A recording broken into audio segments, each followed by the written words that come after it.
இந்த படம் வந்து ஒரு நம்பிக்கைக்கான படம். இது எல்லாரையுமே ஒரு நம்பிக்கைக்குள்ள இணைச்சது தான். இந்த நம்பிக்கை எல்லாமே எங்கேருந்து ஆரம்பிக்குது அப்படின்னா வெற்றிமாறன் சார்கிட்ட இருந்து ஆரம்பிக்குது. ஸோ அவர்கிட்ட இருந்து நான் வந்திருக்கேன். ஸோ இப்போ இவன் ஏதோ ஒன்று பண்ணுவான். யதார்த்த கதைகளை வந்து யதார்த்தமாக நம்ம வந்து சினிமாக்குள்ளே கொடுக்க முடியாது. இந்த மேடையில் நின்று நாங்கள் இந்த படத்தை சப்போர்ட் பண்ணுங்க அப்படின்னு நாங்கள் கேட்டோம். இப்போ சப்போர்ட் பண்ணுறதுக்கு நன்றி அப்படின்னு நாங்கள் சொல்கிறோம். ஒரு கதையை செலக்ட் பண்ணுறதுக்கு ஒரு 40 நிமிஷமே போதுமானதாக இருக்குது. இந்தியாவிலேயே அதிகமான ரைட்டர்ஸ் இருக்கிறது தமிழ்நாட்டில் தான். இந்தியாவிலேயே அதிகமான புத்தகங்கள் விற்பனையாகிறதும் தமிழ்நாட்டில் தான். ஆனால் நம்ம இந்த ரைட்டர்ஸை மதிக்கிறதே இல்லை, அவங்கள கூப்பிட்றதே இல்லை.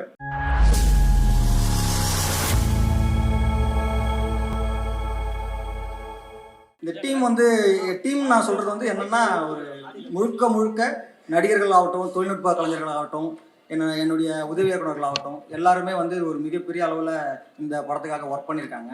ஸோ எல்லோரும் தனித்தனியான முறையில் அவங்களுடைய பேரை சொல்லி என்னால் இது பண்ண முடியல. பட் இது வந்து ரொம்ப ரொம்ப சந்தோஷமாக இருக்குது. எனக்கு பேசுகிறதுலையுமே ரொம்ப கொஞ்சம் இது இருக்குது. பட் ஆனால் நம்புகிற ஒரு ப்ரொடியூசருக்கு, நம்மளை நம்புகிற ஒரு நடிகர்களுக்கு, நம்மளை நம்பி வர ஒரு தொழில்நுட்ப கலைஞர்களுக்கு நமக்கு ஒரு ஹார்ட் ஒர்க் பண்ணால் அவங்களுக்கு எல்லாருக்குமே ஒரு மகிழ்ச்சியான ஒரு சில இது கொடுக்க முடியுன்றது இந்த படம் எனக்கு நிரூபிச்சிருக்கு. அப்புறம் இதனுடைய இன்னொரு ரொம்ப முக்கியமான நபர்னா தமிழுடைய இது இருக்கு இல்லையா, அவருடைய லைஃப்பில் நடந்த விஷயம் தான் நம்ம நிறைய பேசியிருக்கோம். நான் தனியாக இன்டர்வியூ கொடுத்துருக்கேன். ஸோ அந்த தமிழுடைய வாழ்க்கையில் நடந்த விஷயத்த எப்போதும் ஒரு ரைட்டருக்கு வந்து ஒருத்தர்கிட்ட இந்த படத்தை அவங்களுடைய கதைகளை கொடுக்கும்போது நிறைய சிக்கல் இருக்கும். இது அவங்க சரியாக எடுப்பாங்களா, எடுக்க மாட்டாங்களா அப்படின்ற சிக்கல் இருக்கும். ஆனால் தமிழுக்கும் எனக்கு ஒரு பெரிய புரிதல் இருக்குது. எங்களுக்கு ரெண்டு பார்வையும் ஒரே மாதிரியான ஒரு பார்வையாக இருக்கும். அப்போ அவர் என்னை நம்பின விதம் இருக்குல்ல, அது வந்து நான் அதுக்காக தமிழ்கிட்ட நான் நன்றி சொல்லிக்கிறேன். அந்த நம்பிக்கை, அதான் முதலே சொன்னேன், இந்த படம் வந்து ஒரு நம்பிக்கைக்கான படம். இது எல்லாரையுமே ஒரு நம்பிக்கைக்குள்ளே இணைச்சது தான். நடிகர்கள் ஆகட்டும், விக்ரம் பாபு சார், அவரும் இதே தான், அந்த நம்பிக்கை தான். ஏன்னா அதுக்கு படம் எடுத்து காமிச்சது இல்லை. எப்போது வந்து என்ன பண்ணுவாங்கன்னா, ஒரு ப்ரொடியூசர் வந்து இந்த படம் என்னமா வரும்னு சொல்லிட்டு ஒரு சீன் எடுப்போம். இந்த சீனை எடுத்து பார்ப்போம். அவர் அதுவுமே பண்ணலை. நீங்கள் ஸ்ட்ரைட்டாக ஷூட்டிங் போங்கன்னாரு. அவருடைய நம்பிக்கை. விக்ரம் பிரபு சார் அவரும் அதே தான். நீங்கள் ஒரு சீன் எடுத்து காட்டுங்க, அது எப்படி வருதுன்னு பார்த்துட்டு அதுக்கப்புறம் படத்தை வந்து ஷூட் பண்ணலாம் அப்படின்லாம் சொல்லவே இல்லை. அவர் ஒரு பெரிய நம்பிக்கையோடு அவரும் அந்த படத்துக்குள்ளே வந்தார். ஏதோ இந்த நம்பிக்கை எல்லாமே எங்கேருந்து ஆரம்பிக்குது அப்படின்னா வெற்றிமாறன் சார்கிட்ட இருந்து ஆரம்பிக்குது. ஸோ அவர்கிட்ட இருந்து நான் வந்திருக்கேன். ஸோ இப்போ இவன் ஏதோ ஒன்று பண்ணுவான், இவனுக்கு நம்ம அந்த டெஸ்ட் வைக்க வேண்டாம், இவனை வந்து சரியான இதுக்குள்ளே போவான்ற ஒரு நம்பிக்கை இருந்துச்சு. அதை நான் சரியாக பண்ணியிருக்கேன், நான் நம்புகிறேன். இதுதான் இந்த வெற்றியுடைய இந்த படத்துடைய வெற்றி. அப்புறம் இந்த மாதிரியான இந்த கதைகளை முதல்ல திரைப்படமாக கொண்டு வர்றதுல ரொம்ப பெரிய சிக்கல் இருக்குது. ஏன்னா இது யதார்த்த கதைகளை வந்து யதார்த்தமாக நம்ம வந்து சினிமாக்குள்ளே கொடுக்க முடியாது. அப்படி கொடுத்தாக்கா அந்த படம் பார்க்குற அளவுக்கு இருக்காது. ஏன்னா இங்கே எல்லாருமே வந்து ஒரு மலையாள சினிமாவுடைய இது இருக்குது. மலையாள சினிமாக்கள் மாதிரி நம்ம தமிழ் சினிமாக்கள் இல்லைன்னு. அதே மலையாள சினிமாக்களை நம்ம இங்கே தேட்டர்களில் ஓட வைக்கிறது இல்லை. நம்ம வந்து முழுக்க வந்து ஓடிடியில் பார்த்து கொண்டாடுறோம். ஸோ அப்போ இங்கே நம்ம தமிழ் ஆடியன்ஸ்க்கு ஏற்ற மாதிரி அதை ஒரு படமாக அதை பண்ண வேண்டியது இருக்குது. அதுக்கு என்னுடைய தொழில்நுட்ப கலைஞர்கள் வந்து அவ்வளோ சப்போர்ட் பண்ணாங்க. இப்போ கேமராமேன் மாதேஷ் ஆகட்டும், எடிட்டர் ஃபிலோ ஆகட்டும், மியூசிக் டைரக்டர் ஜஸ்டின் பிரபாகர் ஆகட்டும். ஸோ எல்லாருமே வந்து அவ்வளோ பெரிய இந்த வேலைக்குள்ளே அதை கொண்டு வந்தது.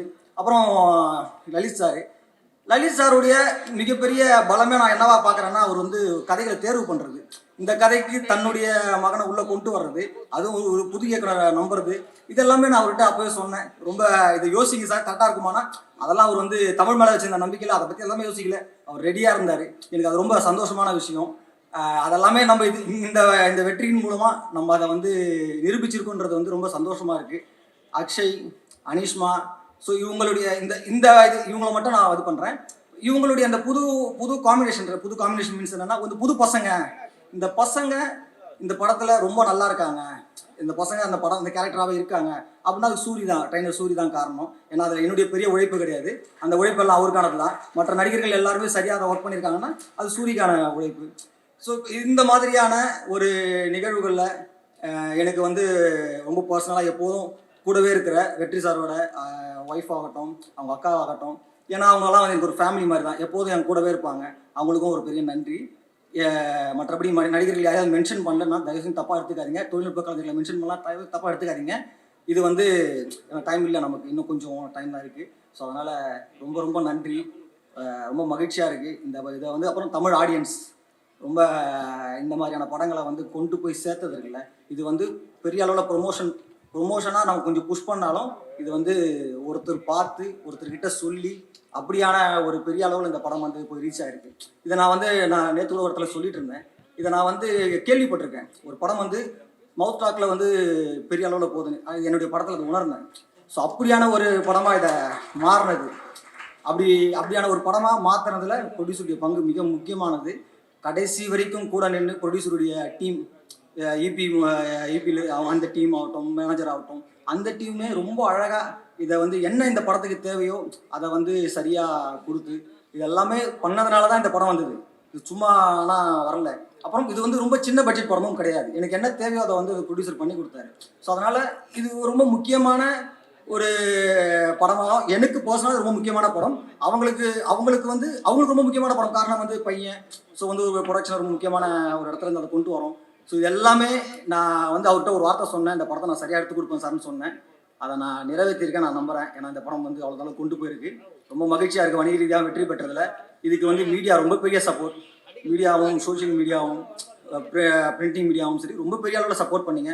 எல்லாருக்கும் ரொம்ப ரொம்ப நன்றிகள். திரும்ப ஒரு வாரம் சொல்லிக்கிறேன், ரொம்ப நன்றிகள். தேங்க்யூ. இந்த மேடையில் நின்று நாங்கள் இந்த படத்தை சப்போர்ட் பண்ணுங்க அப்படின்னு நாங்கள் கேட்டோம். இப்போ சப்போர்ட் பண்ணதுக்கு நன்றி அப்படின்னு நாங்கள் சொல்கிறோம். ஏன்னா இந்த படத்தை எடுத்துகிட்டு போனதில் மிகப்பெரிய பங்கு மீடியா, முகநூலில் எழுதினவங்க, அதுக்கப்புறம் முற்போக்கு எழுத்தாளர்கள், அதுக்கப்புறம் இஸ்லாமிய தம்பிகள் அவங்க அப்படின்னு சொல்லி ஒரு பெரிய தரப்பினர் இந்த படத்தை வந்து ஒரு மவுத் டாக்லேயே எடுத்துகிட்டு போய் பெரிய அளவில் இந்த படத்தை கொண்டு சேர்த்துருக்காங்க. அதனால இந்த படம் வந்து ஒரு மிகப்பெரிய வெற்றிக்கு நீங்கள் எல்லாரும் ஒரு பெரிய உறுதுணையாக இருந்தீங்க. உங்கள் எல்லாத்துக்கும் முதல்ல நன்றி. சுரேஷ் சார் எனக்கு நன்றின்னு சொன்னார். சுரேஷ் சாருக்கு தான் நான் நன்றி சொல்லணும். ஏன்னா ஒரு கதை, நம்ம கொடுக்குற கதையை வந்து ரொம்ப சிறப்பாக எடுத்துகிட்டு போய் அதை சேர்த்ததுன்னு ஒன்று இருக்குல்ல. எனக்கு வந்து நானாகரன் ரிலீஸ் ஆகி ஒரு 4 வருஷம் இருக்கும். 4 வருஷத்துக்கு அப்புறம் நான் அடுத்த கதை அப்படி இப்படின்னு சுற்றிட்டு இருந்தேன். ஆனால் இந்த 4 வருஷத்துக்கு அப்புறமும் கூட இப்போ ஏதோ சிறை வந்து எனக்கே ரிலீஸ் ஆனது மாதிரி இருந்துச்சு. என் படம் ரிலீஸ் ஆனது மாதிரி இருந்துச்சு. நம்ம போகும்போது யாராவது வந்து சிறை படம் ரொம்ப சூப்பர் சார் அப்படின்னு சொல்லும்போது ரொம்ப சந்தோஷமாக மகிழ்ச்சியாக இருந்துச்சு. என்ன சொல்றது, போன மேடையில் சொன்னதான் என்னை விட சிறப்பாக சுரேஷ் சார் இந்த படத்தை எடுத்திருந்தாரு. அதான் இந்த படத்தை பெரிய சிறப்பு. அப்படின்னு நன்றினா எல்லாத்துக்கும் சொல்லலாம். இந்த படம் எனக்கு என்ன சுரேஷ் சாருக்கு என்ன பேர் கொடுத்துச்சோ அதே பேர் எனக்கு, விக்ரம் பிரபு சாருக்கு, ஃபிலோமினுக்கு, மாத்தேசையாக்கு அப்படின்னு சொல்லி அனிஷ்மாக்கு, தம்பி அக்ஷய்க்கு, ப்ரொடியூசருக்கு, எல்லாத்துக்குமே இந்த வெற்றி சமமாக பகிர்ந்தளிக்கப்பட்டிருக்கிறதாக நான் நினைக்கிறேன். ஏன்னா எல்லாருமே இந்த படத்தோட பங்களிப்பு, எல்லாத்துக்குமே அந்த பேர் சிறப்பாக வந்துச்சு. லலித் சார் வந்து ஒரு ரொம்ப நன்றி சொல்லணும். பர்சனலாகவும் சரி, இதான் சரி, எங்கள் மேலே பெரிய நம்பிக்கை வச்சார். அவர் வந்து இதுக்கு முன்னாலேயும் படம் பண்ணியிருக்காரு, விஜய் சாரை வச்சு படம் பண்ணியிருக்காரு, இப்பவும் பெரிய பெரிய படம் பண்ணிட்டு இருக்காரு. இந்த கதை வந்து நான் லலித் சார்ட்ட ஒரு 40 நிமிஷம் சொல்லியிருப்பேன்னு நினைக்கிறேன். 40 நிமிஷம் அப்படி சொன்னோன்னே தமிழ் இந்த படம் நம்ம பண்ணிடலாம் அப்படின்னு சொல்லிட்டு ப்ராசஸ் ஸ்டார்ட் ஆச்சு. ஏன் அதே மாதிரி இப்போ தாய் கிழவின்னு ஒரு படம் வந்துச்சு. வந்தப்போ அந்த கதையில் வந்து அந்த மூத்த மருமகன் நேரு கேரக்டருக்கு வந்து தம்பி அவர் சிவகுமார் வந்து எங்கிட்ட கதை சொன்னாப்புல. ஒரு 40 நிமிஷம் தான் சொன்னாப்புல. சொன்னோன்னே நான் சொன்னேன், இந்த கதை பயங்கரமாக ஹிட் ஆகுங்க, உண்மையிலேயே இது பெரிய ஹிட் ஆகும் அப்படின்னு சொன்னேன். ஒரு கதையை செலக்ட் பண்ணுறதுக்கு ஒரு 40 நிமிஷமே போதுமானதாக இருக்குது. ஏன்னா அந்த 40 நிமிஷத்துக்கு அப்புறம் அந்த கதை எப்படி வரும், என்ன ஆகும் அப்படிங்கிறத நம்ம ஈஸியாக கணிச்சிட முடியும். அப்படி இருக்கும். ஆனால் இப்போ சமீபமாக நம்ம பெரிய பட்ஜெட்டுக்கு பின்னால் ஓடிட்டே இருக்கோம். அந்த பட்ஜெட்டுக்கு பின்னால் ஓடுறதோட பிரச்சனை என்ன இருக்குன்னா, இன்னைக்கு வந்து அடுத்தடுத்த படங்கள் ஷூட்டிங் போக முடியாமல், தியேட்டருக்கு வர முடியாமல் அடுத்த நெருக்கடியில் தமிழ் சினிமா இருக்குது. இது தமிழ் சினிமாவை இந்திய சினிமாக்கள் திரும்பி பார்த்த நேரம் போய் இப்போ நம்ம எல்லா சினிமாவும் பார்க்குறோம். குறிப்பாக மலையாள சினிமாவை பார்த்து பிரமிக்கிறோம். ஏன்னா அங்கே உள்ள ரைட்டர்ஸ், ஸ்ட்ராங் ரைட்டர்ஸ் இருக்காங்க. இந்தியாவிலேயே அதிகமான ரைட்டர்ஸ் இருக்கிறது தமிழ்நாட்டில் தான். இந்தியாவிலேயே அதிகமான புத்தகங்கள் விற்பனையாகிறதும் தமிழ்நாட்டில் தான். ஆனால் நம்ம இந்த ரைட்டர்ஸை மதிக்கிறதே இல்லை, அவங்கள கூப்பிட்றதே இல்லை. தமிழ் சினிமாவுக்குள்ள ரைட்டர்ஸோட வருகையில் நம்ம ரொம்ப ஆழ்ந்து கூப்பிடணும், அவங்கள வந்து உள்ளே கொண்டு வந்து அவங்களோட கதைகளை நிறைய வாசித்து அதை படமாக்கணும் அப்படிங்கிறது என்னோட சிறு விருப்பம் தான். என்னன்னா, சினிமாங்கிறது வெறும் சினிமா இல்லை, அது லட்சக்கணக்கான மக்களோட வாழ்வியலாக இருக்குது. ஸோ நம்ம வெறுமனே டிஜிட்டலையும் ஓடிடியும் நம்பி இருக்காம தியேட்ரிக்கல் படமாக பண்ணணும். ஏன் நான் தாய் கலவியை சொன்னேன்னா, சிறைக்கு அப்புறம் இன்னைக்கு மிகப்பெரிய அளவில் தேட்டரில் வந்து அந்த அந்த படத்தை தான் பெரிய கொண்டாடிட்டு இருக்காங்க மக்கள். அதுக்காக சொன்னேன். ஸோ நம்ம வந்து சினிமாக்கான படங்கள், தேட்டருக்கான படங்களை பண்ணணும்னு கேட்டுக்கிறேன். நன்றி. ரொம்ப சந்தோஷமாகவே இருக்குது. ஏன்னா நடிக்கிறதோட நம்மளை அக்செப்ட் பண்ணுவாங்கங்கிற பயம் தான் ஜாஸ்தியாக இருக்கும் ஒரு ஒரு ஆர்டிஸ்ட்டுக்கும். ஸோ எனக்கு ஃபர்ஸ்ட் படத்தில் அந்த அக்செப்டன்ஸ் தந்த எல்லாருக்கும் தேங்க்யூ, மீடியா தேங்க்யூ. அண்ட் அப்பா, ஸோ ரொம்ப இம்பார்ட்டன்ட் பர்சன் மை லைஃப். சண்டை வரும், பயங்கரமாக சண்டை வரும்.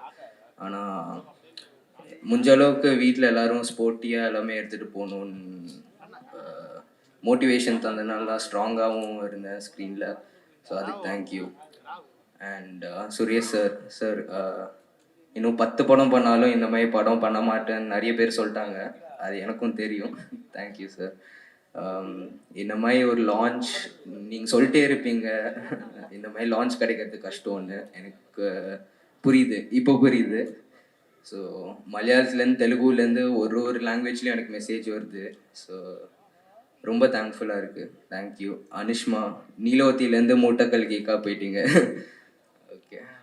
Vikram Prabhu sir your motivation was every thing. So mental lot to me.